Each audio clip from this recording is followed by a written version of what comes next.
Happy April! Let's talk about what you and your PTO are going to want to be sure to get done during this month as we get so close to the end of the school year, but no, we are not quite there yet. We're going to cover everything you need to wrap up before the end of the school year. If you follow these steps, you're going to put yourself in a primo position to start the next school year off on the right foot and not be behind. So first, as president, hopefully you're going to be installing the officers that were nominated and the slate was presented in March. So you're going to be not installing them, you're going to be electing them in this month. Installation comes next month. I'm jumping ahead. So you're going to be installing those officers. But if there are any gaps in your slate, like if there was an open position, now you as president can work with the nominating committee or whoever is helping with that to kind of fill the rest of those positions.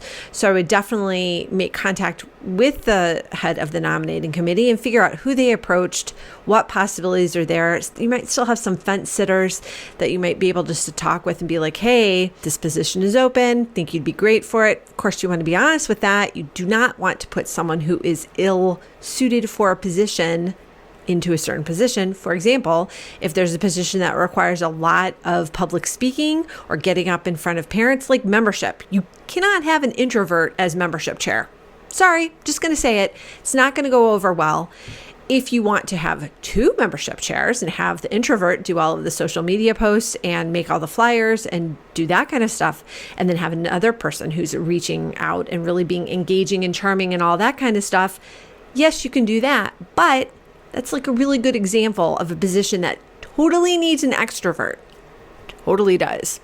So either introverts, you have to learn how to become an extrovert just for that one time, or leave it to somebody else. For the secretary, you are going to be kind of managing the elections process. So if you have more than one person who is running for a position, then you're going to want to follow your bylaws and standing rules and follow the procedure that is set out there. If there is no procedure, then you're just going to want to make sure everything is done on the up and up. Only members can vote. If you are a PTA, then you're going to want to make sure that they have paid their membership dues, because that is how you are a member in good standing.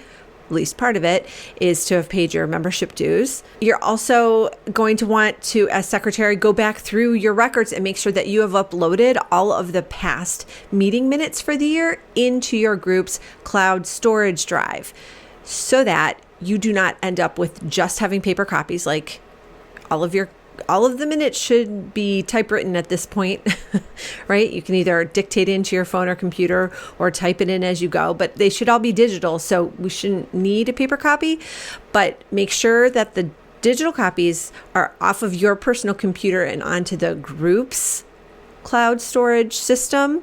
And then go ahead and make a paper copy and put that into a binder. For the family fun chair, you're going to want to continuing to recruit volunteers for the remaining events that you have during the year. Don't let your group burn out on fumes by asking people to kind of help with things that pop up at the end of the year. It's so busy. There are a million activities going on. Try and reach out to parents who haven't yet helped and see if they would like to jump in and help with one very specific request.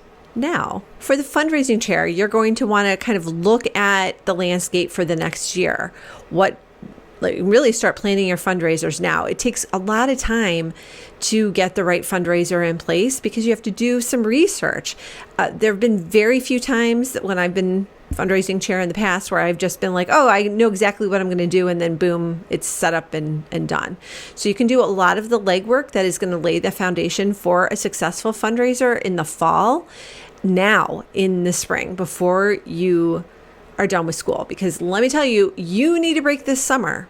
So do the work now while you're still in school, and then you'll free yourself up to have more free time over the summer, and you won't have to worry about it. You do not want to wait until the fall to plan your fundraiser, because really that's going to screw everything else up, because a lot of groups aren't flush with money right now, and so they're having to be tight with their budgets, and you might not be starting the year with a lot of money, which means you're going to have to do a fundraiser right away.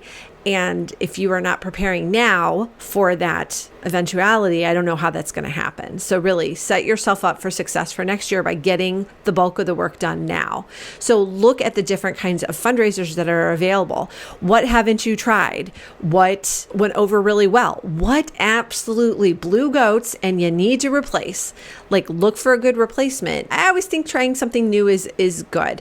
So I have a few suggestions about different fundraisers on PTOanswers.com. I will drop a link below to actually 7 different types that you can run with Better World that I think are fantastic for pretty much every group. Can use some, actually multiple of these fundraisers. So be sure to check that out. For staff appreciation, your time to shine is coming up, my dear. So that is usually most groups acknowledge teachers and staff during the first week of May, and that is the traditional teacher appreciation / staff appreciation week.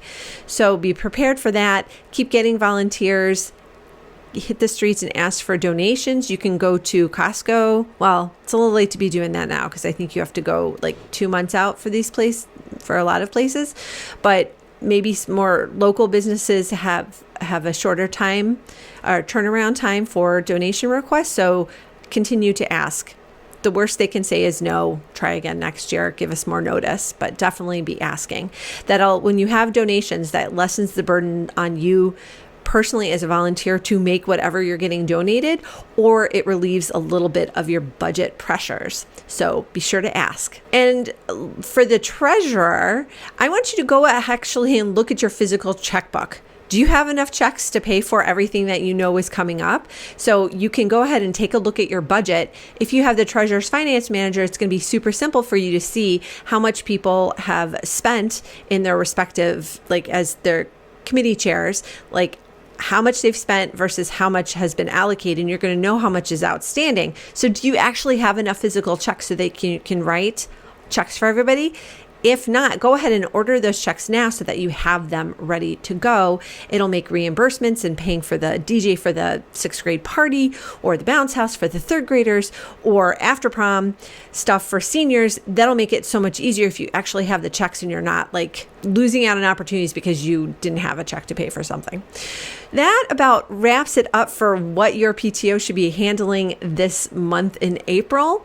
If you have anything that I missed, I would love to hear from you. Comments, questions, pop them down in the comments, and I hope to see you in the next video. Want even more guidance on how to be a stronger leader so you can run a better PTO or PTA? All these resources and more are waiting for you at PTOanswers.com.